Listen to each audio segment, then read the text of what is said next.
Last question for this episode from Alison. Again, it's a bit of a longer one, so I'm just going to abridge it a little bit. She asks, given that most of us can't affect culture or politics in a significant way, could you please suggest some simple practical things that you have done or heard about that can help us escape the machine in our everyday lives? For example, how are you balancing career with pronatalism? Are there ways you have found to construct stronger family and community ties? Are there institutions or charitable ventures that you think are worth investing in?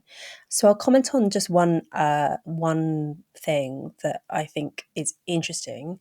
We haven't really pursued it yet, and I don't want to go into too much personal detail about how we manage stuff because I'm trying to have boundaries. Something that I know other people are doing, and which I think is very cool, is I know loads of people who are leaving London because it's very expensive and because they want to have children.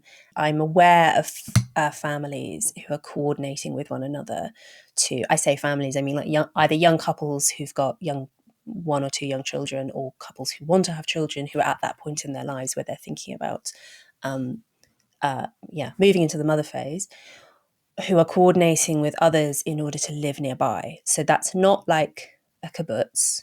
They're not founding communes and living together.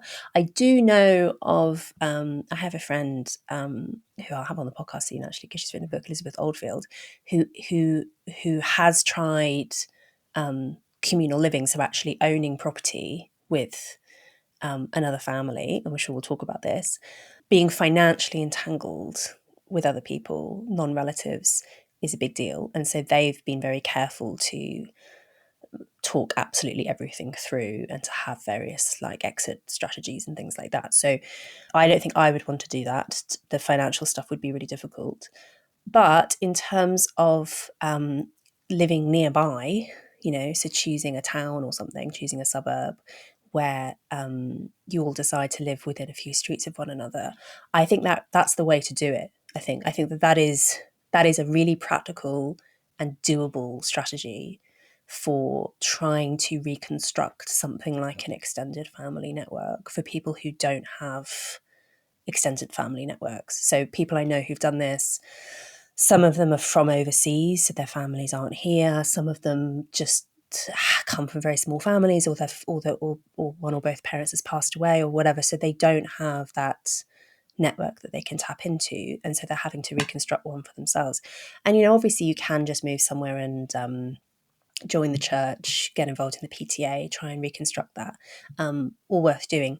But I think if you can establish from the very beginning that you have like-minded friends nearby with whom you can share childcare arrangements, eat dinners together. I mean, one of the things that Elizabeth has told me about from living in the sort of in a more communal way is they all have dinner together every night, and like, wow, there's an economy of scale from having a cooking rota and a cleaning rota.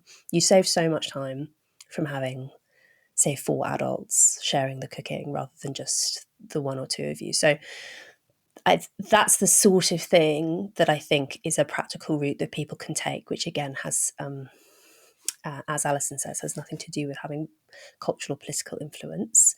I will think of more, but just for now, and I'll write about more as well in my next book, because yes, this process of reconstruction is something I'm thinking about a lot.